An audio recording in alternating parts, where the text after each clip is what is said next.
Well, welcome to Rimshots with Sean on Eastlink Community TV, and I'm here with my good buddy Chris Pottie, and we're in Chris's studio actually, which you can see in the background. And you know, our big thing, we love to feature homegrown talent, so here we are. I don't know about the talent part, but oh, anyway. Well, come on now, you know. So, anybody that knows, Chris is heavily involved in the country music scene, drummer, musical director, what else? Bus driver, head chef, chief ball Yeah, pretty much, yeah. All in all, comedian, you know, all that, all that kind of stuff. Yeah, that's it. Musical director for Jason Benoit. You know, play with this one here and there. So how's the summer been going so far? Good, man. Had a lot of festivals. Did some stuff with Jay. Girl out of New Brunswick, Melissa Marshall. She's great. Been playing with her a bit. She's actually Wayne Hunt from Long and McQuaid's niece. Oh, okay. So, and he's a ridiculous talent, so it runs in the family. So we did Boxcar Fest, and we did a bunch of stuff with her, opening for Dean Brody and that whole gamut of people. So yeah, they're pretty busy. So a lot of people don't know that world. I mean, I got to know a little bit through you and some other guys. The thing that I always say that's really neat is that those fans are rabid, right? Like, you go there and it's about a good time. It's not about nonsense. It's just about fun. Die hard. Just die hard. They're singing the songs back no matter who you are. They're singing your songs back to you. They got the cell phones in the air. They're just partying and drinking, having a good time. Seldom any fights. It's just everybody's there to party and have a good time. Listen to some country music. And so the festival season, obviously, in the summer is great, and it really seems to have picked up. I mean, I saw some pictures and video from that Boxcar Festival that you did, but what's the summer been looking like so far? You know, as busy as I want to be right now. Like I say, I've kind of scaled it back now. I took a new job on, so I'm not playing the clubs anymore, really. I'll say that, not in Nova Scotia. Out of necessity. After 32 years, I figured I'd take a break. Yeah. But yeah, no, like I say, I do the Jay stuff, and, you know, whenever he comes into town, Aaron Pritchett, when Aaron comes into town, we do some stuff with Aaron, and yeah, pretty well. Phone rings, and I'm free that weekend. I'll go do it. So as you can see in the background, and I always say, Chris is my guy that if I find something and I haven't used it before, chances are he has it, and I just ask him about it, and he either gives me a lend of it or he tells me, you know what, don't use this, use that. So as you can see in the background, he doesn't poke at anything with the stick here. This is a studio, and you tracked Benoit's album here, is that correct? Benoit's was done at Ian Eddie's, but it was done in Halifax, sent out to BC, to Brett Kissel's bass player, Justin, and then it just went to Shane Goosey from there in Alberta, and back to Jason in Newfoundland, and whatever. Now, hopefully the next one will be done here, and a lot of guys come in and do their drum tracks here. I'm not really a studio for a ton of stuff. I'm more a drum studio per se. Well, I can attest to that. In the next segment, maybe we'll show you some of Chris's stuff. But I came in here and did a track, and I literally sat down. I used my own seat and my own sticks, and everything else was everything here. And we did a take, and it was great. So, how much of those drum tracks have you been doing the last little while? I've been doing quite a bit, actually. I get a lot of phone calls, and it's great because you can come down in your slippers and make some money, right? Well, that's so it's like, you know, you can play, you can do a track in a robe and send it off, right? Most of the guys don't want anything mixed; they just want it raw. So it's even easier. So it's like, you know, you bang out, you give them 3 takes. I send them off their 14 tracks or whatever I have, and away they go. So, yeah. So when you're doing, you know, I hate to use the term gun for hire because you're playing with Jason and you're playing with some of these folks, but what's your lead time, or how much lead time do you get to figure out a show? Like, so for example, you do a show at that one in St. John. Yeah. How much of it? Like, how long is the set? How many artists are you playing with? So it all depends. So we did a gig, me and Shaky and a couple of guys from town did a gig on New Year's with, I think we played with 3 acts on that one. So it was Ben Chase and Ava and Lily, and there was another girl, I forget her name now. Anyway, so, I mean, we had a couple of months, you know, lead time to just go through and, you know, chart whatever you need to chart, learn what you need to learn. But the Melissa gig, for instance, I get a call. So Danny Bourgeois, as you know, Danny from New Brunswick. Handsome Danny Bourgeois. Handsome yes, Danny. We'll get him on this. Yes. It was his brother's birthday yesterday, and I sent him a note to ask where they hide the ugly bourgeois because apparently there's none of them. So yeah. Shout out to Danny. Oh yeah, no, Danny's just a huge talent, and Mike as well. So Danny is plays with Melissa usually, But as you know, Danny's on tour with everybody, Yeah. and so is Mike. So we get the call when Melissa books a gig, and just to see if we're available when those guys can't do the job. So I mean, it could be a week out, it could be a month out. It just all depends on when she books the gigs. Now for Benoit, I got something tentatively booked for next June. Okay. So it's hit or miss. The Benoit show, we opened for Tennille Towns, and I played with 4 acts, I believe, that night. So I was on stage for the first 4 before Tennille came on. Jason was before Tennille, and so that was a big night. That was like a 2.5 hour learning everybody. So here's the interesting thing too, Chris. The drummer part, but the musical director part. So you're calling on people to play. So he might have to get a full band, but that means guitar, keyboards, drums, bass, everything. Well, it wouldn't be drums because he plays. Maybe sometimes it is. So obviously we talk about this a lot on Barstools, and that's the concept of network. Yep. And having a network and having a big network. And we'll go into that a little bit. But safe to say your network's pretty broad, pretty huge. I know quite a few. Yeah. Right. Yeah. It's safe to say that if you call me to put a band together, I'll have a band together for you. I mean, I do have a big network of people 32 years in the industry, you meet some people, right? Sure. They might not all be here. Like the last gig, I had to get a guitar player last minute because we had Ian Eddie, but he's with, as you know, Dee Awesome. They're busy as anything. Yeah. So Ian Eddie couldn't make the gig, so I had to get a guitar player. We ended up getting Brad Bailey from New Brunswick, right? So they're not always in Nova Scotia. Sure.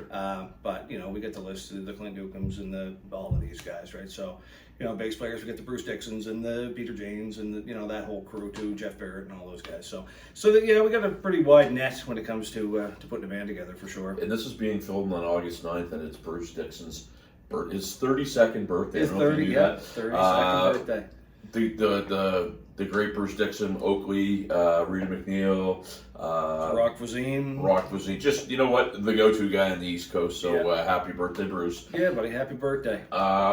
So just before we go to commercial here on Eastlink Community TV, we always got to get that in. What do you have coming up in the next, I guess, is the rest of your summer as packed as the first part of the year? No, it's starting to actually kind of level out now, which I kind of booked it that way. I keep myself wide open for Jay. If something comes in, he calls me tomorrow, we can go, right? Other than that, it's just mostly session stuff and, a handful of gigs here and there, New Brunswick, a couple of those, but nothing too crazy for the rest of the year, man. It's pretty wide open, which is kind of the way I like it. Fantastic. Well, we're going to take a break. We're going to pay some bills. We'll be back with Chris Pottie on Eastlink Community TV after this.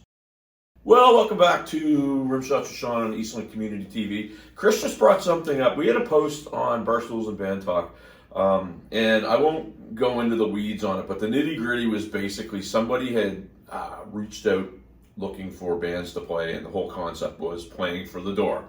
And as you can imagine, the comments were vast. They were large. Everybody had their 2 cents.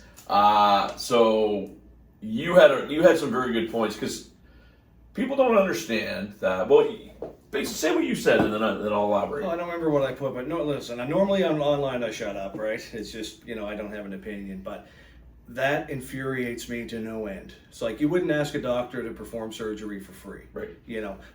Now the door is not always a bad thing. I've done door gigs. Now, when the club promotes you and you agree to the door, you promote yourself, you have some time, you can actually get tickets sold, you can make a few dollars. That's a ticketed event versus play for the door. Right. So, you sell the tickets, you take the door, essentially, right?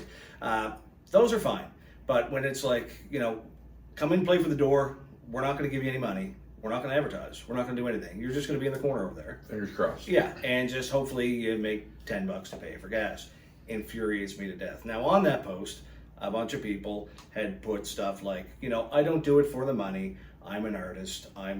Congratulations, that's great. If you don't need the money, that's fantastic. But I'm sorry, you're a hobbyist. You may still be an artist, but you are a hobbyist. Well, and that's a good point, because, and we talked about this, everybody knows those guys that were in university. Man, you're good, you should go out and start a band. And they do. Yeah. But they do that knowing that that's only ever going to be, a hobby. Yeah. And, they might be great, but I mean, let's face it, there's more people that are amazing than are that actually get signed and do stuff. Right. So that's not a yardstick. If somebody's doing it for a living, it needs to be respected and properly. For sure. So the weekend warrior, that's great. You go with your buddies, you have some fun, you do whatever. And a lot of them are saying, well, you get to showcase your talent. Well, that's what open mics are for. So Right. You know what? You go to an open mic, The guy that's putting it on is going to get paid because he's doing it for a living. Well, now you can get up and showcase all you want. You can play all night. It's an open mic. That's what that's for. But by these people going in and going, we'll play for $50 a piece. Well, guys that tried to do it for a living are now going, well, we had so-and-so that will come in for $50 a piece. Why are we going to give you guys $250 each, right? Or $300 or whatever. So it kind of makes it, we used to call them scabs in the old days. And back when I started in the 90s, I started with Boot Hill. There was a union. And I mean, it wasn't a great union, but you signed a contract with the clubs and everybody played for a set amount, which kept out the weekend warriors per se. You couldn't get in the A-list clubs if you weren't a member of the union and you didn't, you know what I mean, sign a contract. So it was good in that sense. So back then, I was making more money back then than a lot of people are making now playing the clubs, which is crazy. That is sad. And I mean, the challenge, and here's the challenge, everybody doesn't stick together. Now, it would be great if they did, right? Because, I mean, but you get somebody that decides they're going to go off and do their own thing. You know what, I'll do it for a little bit less or whatever. Or I had a situation where I interviewed somebody that was writing a book. And so somebody made the comment, well, I'd never pay $100 for that book. It's like, okay, well, are you paying for the book, or are you paying for the 4 years it took and the hundreds of kilometers and this and that? The argument that we always put forth, that person basically cut from that guy's legs out. So there's the challenge and I had this conversation today, August 9th, 2023. Musicians sometimes we're our own worst enemies because we don't stick together and we go off on our own. Well, the age-old question is when there's a new band and they're like, how much should we charge? And everybody's like, oh, don't talk about money. Well, you know what? You're only doing yourself an injustice. Don't tell them what you make. I mean, you were doing it for however many years. Great, you might make $500 a night. But tell them like a minimum of what they should charge, right? Listen, I wouldn't go in, guys, for any less than $200 a man. People don't see, they show up at the club, they open a beer, and they go, oh, the band's playing, right on. They're having fun up there, they're doing whatever. They don't see the rehearsal. They don't see the dragging $50,000, $60,000 worth of gear in, setting the PA up, setting the lights up, doing a sound check, getting a sound man in, drum hits, drumsticks, guitar strings, the millions of things that go, the thousands of dollars you have invested in this. Who's going to go out and do it for $100?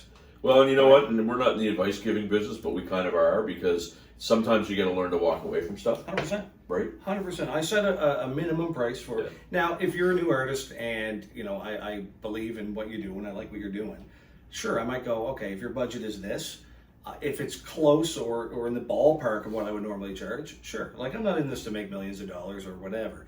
But if you're saying, well, come on over for exposure. Well, I called the bank the other day and tried to make my car payment with exposure, and they wouldn't take it, right? So it's like exposure. And you wouldn't go into a bar and go, oh, you got Keith's on tap? Why don't you sell that for 50 cents? Right. You just, you got to make a few bucks at it, right? And, we don't want to, the point isn't to hammer or beat up on anybody, but hopefully any clubs are looking at this because what something that happens is you'll have a club that has music for a while and then either a new club starts or an existing club. We're going to try it. And as soon as I say try it, like that to me is poke at it with a stick. Right. They pay the artist what they want. It's not immediately successful and it's the artist's fault. 100%. Always happen. 100%. Without fail, that's 100%. the formula. Yeah, and you know what? Yes, artists do have a following and they do bring people in, and some have more than others. But you know what? It's up to the establishment to bring people in the door, right? You got to have something welcoming for them. So if you're playing, if say I got a country act up there, and I'm, we're up there and we're nailing it, and then on break the DJ comes on and plays nothing but rap music. Well, the people we brought are there to hear country music, so they're going to leave, right? So you got to kind of be on the same page when it comes to that. And again, I could harp about this all day.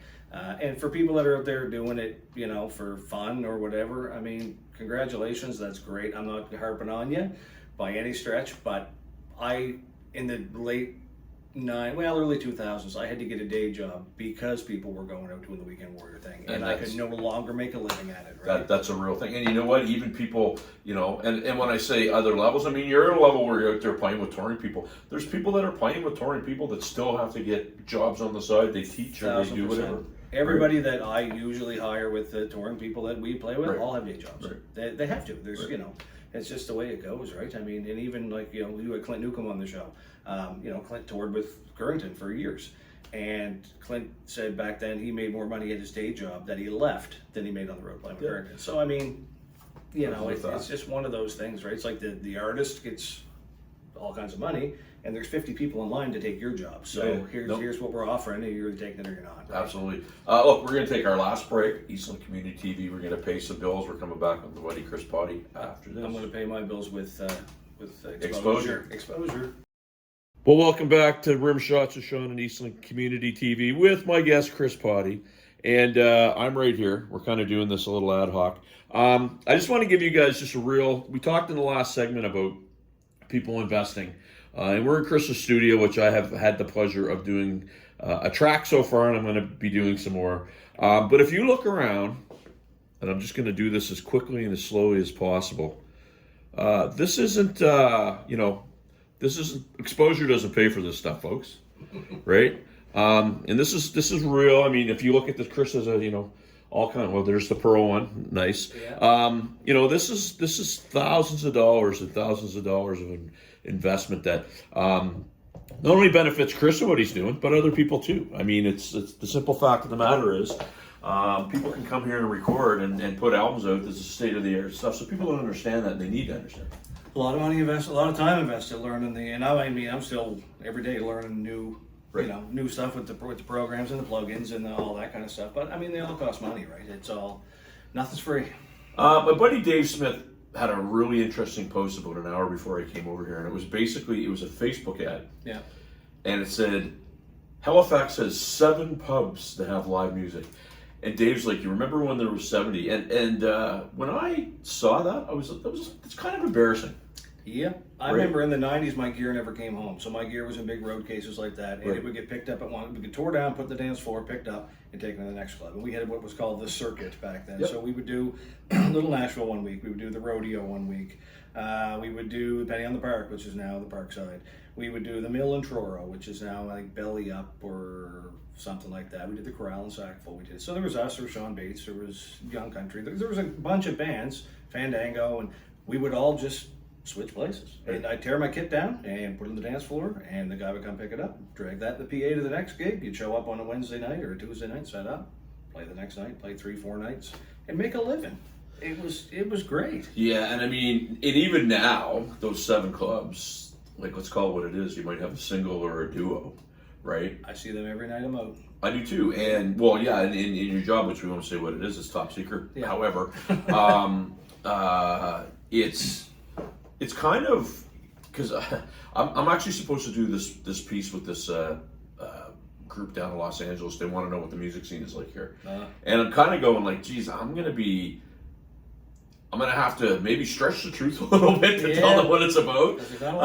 And then I'm like, maybe I can pull it off. And then I see 7 pubs that play live music, of which probably 3 have full bands. Full bands. Well, I mean, look at the boys in Farewell Town, Shaky and Mike and Maddie and those guys. They all do singles and duos stuff through the week, Jordan and all those guys. And Jordan plays in multiple bands, as does Shaky and those guys, to make a living playing, right? But I'm sure they'd want to do the Farewell Town thing and just go tour and go do everything. There's not enough clubs around here to sustain that, right? Which is kind of unfortunate. You got tons of talent, tons of great bands, and nowhere to put them. It's interesting because I remember back in the day, we go to Newfoundland for 6 weeks, and for whatever reason, it wasn't that we hated Newfoundland, we just hated getting on the ferry. But if I think about, we would go and we do 4 or 5 weeks of PEI. Yeah. And then we go and we come back to Nova Scotia, we do 6 or 7 weeks in Nova Scotia. Then we go to New Brunswick and repeat. And that's just it's not there anymore. No, we did a run with Old Dominion, with Jason and Washboard Union. And we did the Metro Center one night, packed up the gear, went to Moncton, played Moncton the next night, and then to St. John's, and then home. Like, where are you going? There's nowhere to go, right? And this is with Old Dominion. They were up from Asheville, Washboard, big band, Jason, and we did 3 shows back to back to back. Tons of traveling, no sleeping, banged them out, and then we were home. So, I mean, obviously, a lot of people that are going to watch this, they'll go out and see the big shows, but there's musicians that tune into this that are at the bar level. You and I both kind of, we've played at the bar level, and we've seen the change, everything from, less VLTs and different sorts of things. What do you think it was that really took it from here to here and made it more of a struggle for the musician? Smoking. When they took smoking out of the bars, you seen the drop. Like, they did the smoking rooms for a while. Yep. I remember playing, it was called Sidelines. It was out in Sackville, in the corner of the mall down there. And we were playing one night, and the stage was in the non-smoking, and then there was the wall with the glass, and we were playing to everybody on the other side of the glass. And all you could see was the smoke, and whatever, everybody's in there smoking their face off. There wasn't a soul in the no-smoking area. Yeah. We're out there playing our guts out, and everybody's on the other side of the glass watching the band. Once the smoking thing hit, I mean, first it was the VLTs. The VLTs come in, and now the guy that was spending $100 on draft is now spending 90 on the VLTs and $10 on draft, right? So that was kind of the decline. And then once they took the smoking out, it just, Because I remember that. I mean, not obviously a health thing, whatever. Like smoking's bad for you, okay? But that's not what this is about. They said they were going to regulate it. And I remember what was going on in HR. I remember there was one counselor in particular. I remember his name, but I won't say it. When I go downtown, I don't want to walk into a bar that's full of cigarette smoke. Well, great. We appreciate the 3 or 4 times that you go downtown. Yeah, don't go to a bar. Awesome. Go somewhere else. Yeah. But I remember them, you know what? We won't do it. We'll do it later. And then they put all these smoking rooms in and they did it. And that's very similar it happens all the time where it's like, yeah, we're going to take a stand and then we're going to ease back. And the easing back is always, they might as well just cut the cord. Well, all these bars spent all this money on these smoking rooms. And then within a year, it was like money wasted, right? It was just like, they didn't need them anymore. Right. But no, it's crazy. You know what? If you don't want to, I remember years ago, I mean, you know yourself, when the lights came up at the end of the night, all you'd see was the blue. Right. And you could come home, take your pants off, they stand up by themselves, right? It was just like. I remember getting a shower the next day or that night, just cigarette. You smelled like cigarettes. Yeah, it's gross, right? But it was disgusting. But it was again where there's that basically eliminated a whole group of people that's why they went in. 100%. And they were the ones that it's funny how they always call it the syntax, but they're always the ones that support, right? Yeah. They do everything that they're not supposed to do, but they keep doing it, and that's kind of what sort of funnels that type of business. Yeah, 100%. Taking the smoke note, you might as well took the beer out of the bars because it did the exact same thing to it. Like it's just. Well, you don't want that, but we can't talk about it. No. So anyway, we got to wrap it up here. However, what do you got on the go in the next little bit here? Like I say, just some studio stuff, working on some tour dates for next year, with Jay and stuff. And he's talking about a new album too, so that's they're doing that's in the works. So I'm expecting a phone call hopefully anytime and maybe get working on that. So we got some stuff demoed here for him, and Clint and I and some of the boys did a couple of demos. So yeah, hopefully we'll get that off the ground and get that going, but as little as possible, but awesome. Really. And you know what? A lot of people don't understand. 2024 is being planned now, even though it's still 5 months before 2023. Chris, I want to thank you. Eastlink Community TV, always a pleasure. And thanks a lot for everybody who's giving us feedback. If there's somebody that you want to see, shoot me an email, bandtalkshawn@gmail.com. Get a hold of the station and we'll do it. See you next week.